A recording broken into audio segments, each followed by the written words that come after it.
बकैती के बेताज बादशाह, क्योंकि कोई ताज देने वाला नहीं हुआ, भूतपूर्व नेता और कभी कभी यूपीएससी के टीचर अवध ओझा ने एक बड़ी ज्ञान की बात की। इस ज्ञान की बात को सुनकर मुझे ऐसा लगा कि काश मैं अवध जी के क्लास में पढ़ा होता। बात ऐसी है कि अवध ओझा गए थे आज तक के एक शो में। शो का नाम तीन ताल। वहां अवध ओझा ने बड़ी बकैती की, कुछ कहानियां भी सुनाई। उस कहानी को वो एकदम राजा वाले स्टाइल में सुना रहे थे। इसी शो के कई क्लिप सोशल मीडिया पर आज वायरल चल रहे हैं। अवध ओझा जापान की हिस्ट्री बता रहे थे कि कैसे जापान आजाद हुआ, कब कब जापान ने किन किन देशों पर आक्रमण किया। आगे अवध जी एकदम रोने की मुद्रा में चले गए और कहने लगे कि जापान के पास बताने के लिए अपना इतिहास है, हमारे पास क्या है। हम इस बात पर खुश हैं कि हमारे देवताओं ने असुरों को मारा। और यही चुटकी लेते हुए अवध जी कहते हैं कि कौन मारा बे और कब मारा। अवध जी के इस रुदन को देखकर ताऊ भी मन ही मन कह रहे होंगे कि किस बकैत को बैठा लिया है। खानचा सोच रहे हैं कि ये ससुरी सारा टिश्यू ही खत्म कर देगा, इतना बजट ही नहीं है जितना ये टिश्यू यूज कर लेगा। वैसे इस बात का सत्य से लेना देना उतना ही है जितना अवध जी का केजरीवाल से। आप ये सोचिएगा कि अवध जी यहीं तक रुक गए। ना गुरु, अभी रुके कहाँ हैं, अभी उनकी नीचता तो शुरू हुई है।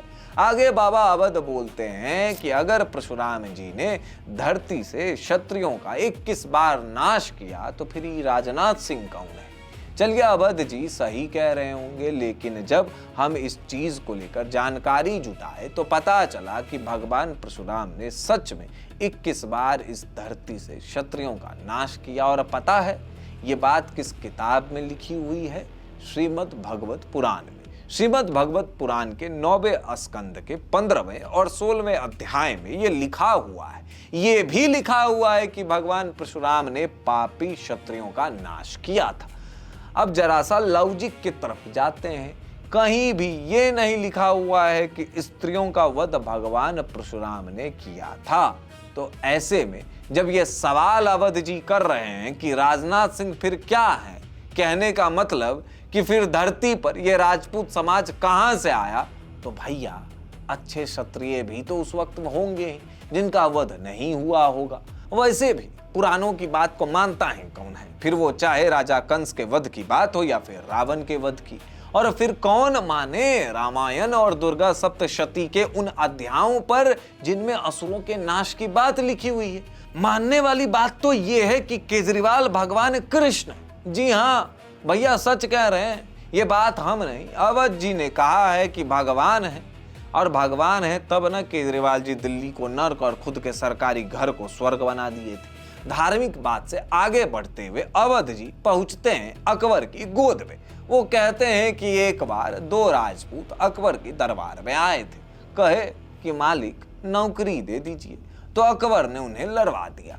वैसे मेरी दिली तमन्ना है कि अवध ओझा एक बार अकबर के मकबरे के पास जाकर महाराणा प्रताप का नाम चिल्लाते तो शायद दफन हुआ अकबर उसी कब्र में फारिग हो जाए।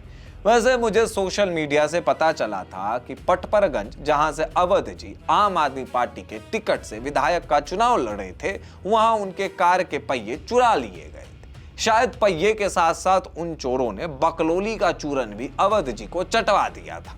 क्या शान में अकबर द ग्रेट का गुणगान किया है। इस गान को सुनकर मुझे ऐसा लगा कि गान से एक अक्षर हटा दें और दूसरा जोड़ दें तो शायद वही बनेगा जो अकबर की फट जाती थी जब भी राजपूतों का नाम वो सुनते थे।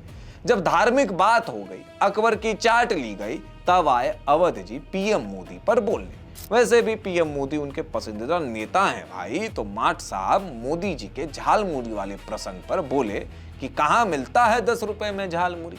बात भी सही है, नहीं मिलता है 10 रुपए में झालमुरी भाई, क्योंकि माठ साहब झालमुरी को ब्लिंकिट या किसी अन्य ऑनलाइन डिलीवरी ऐप पर ढूंढ रहे होंगे, वरना दिल्ली नोएडा में गरीब लोग आज भी 10 रुपए वाला ही झालमुरी खाते हैं। जब ये सारी बातें हो गई तो माठ साहब आए गांधी पर बोले। राहुल गांधी नहीं, महात्मा गांधी।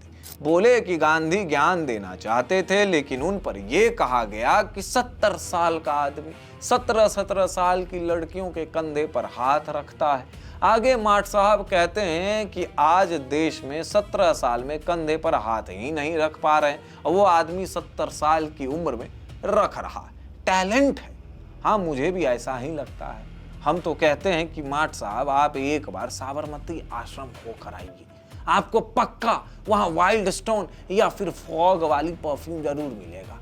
इस पूरे पॉडकास्ट को सुनने के बाद मैं उस दर्शकों से एक ही अनुरोध करूंगा कि पॉडकास्ट सुनने के बाद आपका दर्शन तो मर ही गया होगा, तो उस दर्शन को और मारते हैं और अवध ओझा को राज्यसभा भेजने के लिए चंदा इकट्ठा करते हैं। बसपा से टिकट लेने के लिए जो बोरा भर के पैसा लाए थे माठ साहब, वो तो खत्म हो गया होगा और कोचिंग वोचिंग तो चल नहीं रहा है, इसलिए दर्शन का ही दर्शन कर रहे हैं। मैं मोदी जी से भी अनुरोध करूंगा कि जैसे आपने नेशनल क्रिएटर अवार्ड की शुरुआत की थी, वैसे ही नेशनल बकैत नाम से एक अवार्ड बनाइए, उसका लाइव प्रसारण भी करिए और उस अवार्ड को अवध जी के कर कमलों में देकर उस अवार्ड की शोभा बढ़ाइए। क्योंकि अब तो पैसा वाला झोला लेकर शायद समाजवादी पार्टी के तरफ निकल गए होंगे अवध जी, क्योंकि उनका तो अब तक कॉलर ट्यून भी वही गाना सेट हो गया होगा,